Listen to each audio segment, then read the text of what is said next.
To people who know me, who know what I've been through, this will not come as a surprise. I'm no longer vegan. In fact, I don't think I ever was. I ate a 99.9% plant-based diet for 3.5 years, and whilst things were going well, I proudly called myself vegan. After a 1.5 years of improving health, lifting mood and reduced inflammation across the board, I had to admit that there was more to the label than what you eat, so I had to address the motorcycle leathers hanging in the wardrobe. I wasn't riding anymore. I'd switched to mountain bikes instead, so it wasn't actually the biggest deal to give them away to charity. Why did I give them away instead of selling them? To offset the guilt of buying a pair of mountain bike boots at that time which were partially constructed of leather. I still own them, although I have now found their replacement, which are entirely man-made. Idealistically speaking, if there is an alternative, and when it comes to clothing there always is, I will choose the non-animal derived option regardless of any label I've chosen to adopt. That's not an attempt to justify my choices, by the way. We do not have to justify ourselves to anyone but ourselves. Once we internalise that truth, we can project ourselves out into the wider world without fear of repercussion. The judgment and derision of others becomes nothing more than our own self-doubt reflected. Why only 99.9%? Because it took me a while to realise granola almost always contains honey. Honey isn't considered a common allergen as with all other animal products, so it's not written in bold on the ingredients list. Much more recently I picked up some Jaffa cakes in a French service station and was partway through the packet when I realised they had egg in them.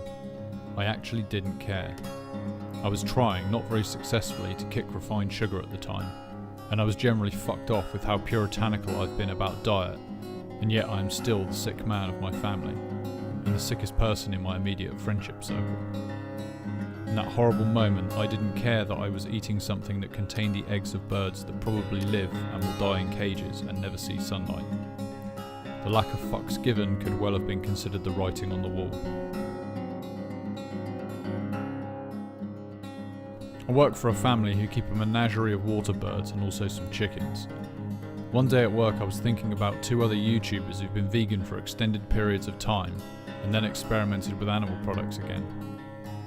Vegetable Police, who ate nothing but beef for an entire month after something like 8 years as a vegan and said he felt fantastic, stayed on the meat. Tim Sheaf, who ate a couple of eggs and a bit of salmon after a similar period, said he felt a little bit better, then went back to being vegan. I was wondering how it would feel to do something similar to what Tim Sheaf did, and right at that moment I spotted a clutch of duck eggs next to the track I was driving along. The universe was offering me a choice. The birds on the farm where I work are not commercial layers. It's more like a private sanctuary. There are finite resources available for their care, mainly time, because they are solely cared for by one extremely devoted woman. The last thing she wants is mass amounts of ducklings to accommodate, so the only reasonable course of action is to empty their nests when they lay. Some of the eggs are sold at the entrance to the farm to offset the feed costs of a couple hundred animals. Some are occasionally left out for the fox. I assume one well-fed fox in the area is preferable to the potential for any number of hungry drifters attempting to raid the sheds at night. So I had found the clutch left out for the fox. At the end of the day I came back under the cover of darkness and took 2 eggs, which I ate later that evening. 3.5 years calling myself vegan were over.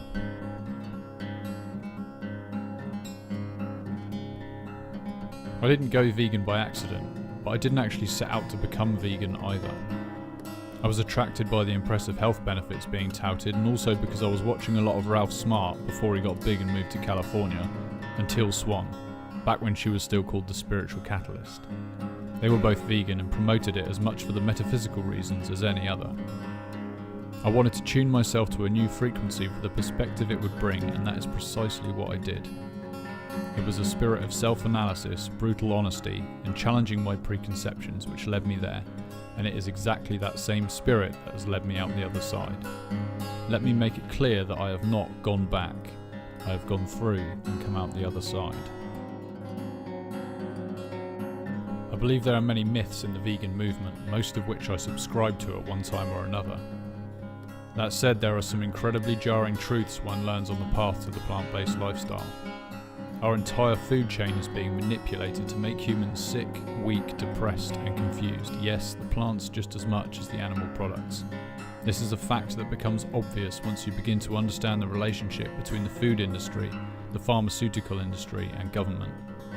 The question is, why would they put all this effort into corrupting animal-derived foods and yet leave the plants as an easy alternative? Going vegan kind of fixes most of our immediate problems by eradicating the horrendously dark energy present in mass-produced animal-derived foods. The most important factor of all, however, the absolute bottom line, is energy exchanged. Balance. So by filling my shopping basket with plant foods, many of which are cultivated in far-off lands, I am still out of balance with nature, just not nearly as severely as if that basket contained a lot of animal products. In that instance, there are still remote producers getting the short end of the deal, but there are now innocent victims enduring all sorts of unpleasantness. This is why I cannot get on board with the anti-vegan stance, which claims veganism is categorically wrong simply because it is unnatural.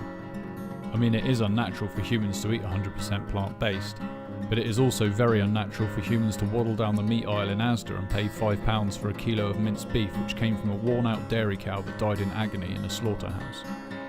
There is a yawning chasm, however, between that and eating venison that came from an animal which lived wild and free, no vaccines, no antibiotics, no artificial insemination, and died instantly from a single bullet wound to the heart from a gunshot it didn't even hear.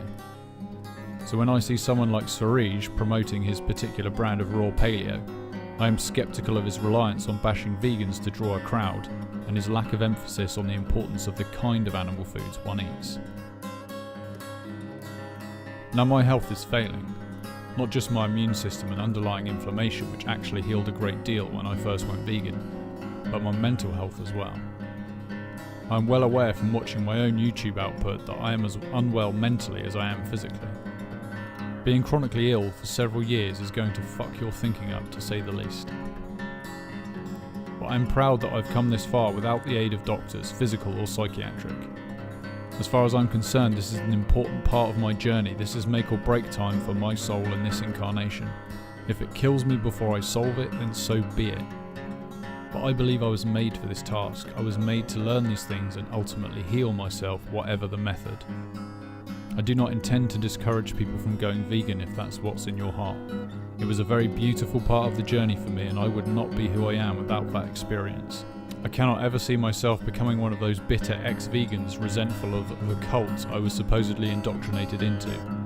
I don't buy into the anti-vegan fear-mongering because even though the vegan diet seems to have been incompatible with my physiology somehow, I know and have met dozens of individuals who literally thrive as vegans at all stages of life. Everybody is different. I'm a little scared, to be honest. I'm doing something which I've believed for the past 3.5 years to be a one-way ticket to Cancer Town. But my day-to-day reality is a rapidly growing case of inflammation all over my limbs, particularly concentrated on my lower left leg and lower left arm. An almost constant urge to clear mucus from my throat and nose compounds the suspicion that the inflammation is inside of me as well. Inflammation is the underlying cause of everything from cancer and heart disease to diabetes. The plants have categorically not healed me. I feel like there's nothing to lose at this point by reintroducing small amounts of carefully chosen animal products. As I said before, all of these symptoms reduce massively in the early stages of eating a plant-based diet. I've had what doctors initially labelled psoriasis for just over 5 years. The plant-based diet, among other lifestyle changes, was instrumental in allowing me to come off topical steroid medication and regain some of my former strength and confidence. The past year, all symptoms have been getting worse and the decline is accelerating. I've been feeling lethargic, my body is losing its will to fight. Let me be absolutely clear, it wasn't the case that I was healthy one day, then went vegan and became sick the next. I was healthy and happy throughout most of my 20s, had an emotional breakdown of some sort towards the end of my 20s, and became very ill with psoriasis. Did a bit of waking up over the next year or two, no doubt galvanised by the new level of suffering I've been introduced to, and in 2015 I quit smoking and drinking, started mountain biking and went vegan. For the next year and a half my condition was constantly improving, no surprises there, but still there was inflammation in my body, albeit greatly reduced. I knew, and I still know, that its roots are in unprocessed traumatic events buried in the subconscious, things I'm not ready to face. so I worked on solving the problem in ways I found comparatively easy. Throughout 2017 I moved more towards a raw vegan diet, culminating with 2 months actually raw vegan, almost fruitarian, and 1 insane week as a liquidarian. Had I not been cycling up to 150 miles a week and working on the farm 3 days a week, I have no doubt I would have sustained this regime for longer. I clearly wasn't doing this for any self-loving or spiritual reason. For me it was not the healing experience it clearly is for so many others. I was desperate. I wanted to push myself to my limit because perhaps I would then be worthy of healing. Coming from a place of unworthiness, you will never get what you want. We have to know we are worthy first. I had stopped writing in my journal at this time, so it's hard to recall the timeline or my thought processes. I spent all my free time out in the woods, digging and building the place that became home. I had tapped into some other frequency where different players in my head were pulling me this way and that. I could not distinguish between those with my best interests at heart and those which were sabotaging me. It was a classic case of the fool who has opened Pandora's box saying, "Hey, I want to be spiritual too," and in doing so had left the door wide open for God knows what to make itself at home. I believed the parasites in me, which are the physical manifestation of some as yet unknown malevolent frequencies, had to be defeated by starving them, basically by starving myself. I reached the point where I couldn't keep up the cycling to work and back and became increasingly reliant on the train. I was basically bedbound on my days off. Almost certainly I wasn't consuming nearly enough calories. For me, the fruit thing was a short-term cleanse with limited success. The idea of abandoning the vegan diet was not even a consideration at this point, but I had certainly lost track of what had previously been a very clearly defined path. So I went back to basics with normal levels of fruit, lots of salad, canned beans, cooked grains such as rice, quinoa, lentils. I got over the no overt fats thing and started smashing in avocados, nuts and seeds. Oats were and still are a staple. I buy a bag of plain oats and add whatever dried fruit and nuts I fancy. Clean, wheat-free muesli. I use what I consider natural supplements such as cacao powder and chia seeds, and even some occasional help from the science lab in the form of a vitamin-rich meal replacement powder, a B-complex capsule daily, and a D3 and K2 capsule daily. At this time I realised the pharmacy in the local supermarket offered a £10 health check, so I went in for that. I expected to learn that I was anemic or something, but I am in fact a paragon of health by all their metrics, including the basic level blood test. That was maybe a year or so ago, and since then I've been following a fairly middle-of-the-road vegan diet comprised of predominantly whole foods, organic where possible, and I felt okay. I felt okay and still had psoriasis, and it has been increasing in severity. It is a constant reminder that something is out of balance and I still have work to do. Let me be clear again, the vegan diet was not a waste of time for me, it was not a dead end, it was not a handicap. It was an incredible wake-up call, a paradigm-shattering levelling up of a young man when he needed it most. It was at the core of a host of lifestyle changes I made at that time which allowed me to see with new clarity. I will never forget what it did for me. One thing I've taken on board from watching probably about a dozen of those now commonplace ex-vegan interviews is that as vegans, when we are not feeling at our peak, the last thing we want to put it down to is the lack of animal products. We will chop and change as much as we can within the plant kingdom, but remain committed to avoiding the animals. A lot of ex-vegans call this a weakness. For me, it's still recent enough in my memory that I see it as actually quite heroic what some people will go through to uphold their convictions. Animal exploitation is fucked, plain and simple. That doesn't stop when you're chronically ill, but what does happen is the balance point moves. What I mean by that is it's easy to be vegan when your health is where you know it should be. Not so much when you take a long hard look at your recent health and acknowledge, as I did, that you're not doing yourself any favours. Basically, in my case, the idea that eating only plants has some magic health benefit to it ceased to be true for me. There is actually no difference between that realisation and the initial realisation which had me embracing the plant-based lifestyle 3.5 years ago. There is no holy grail on this quest. You have to keep moving.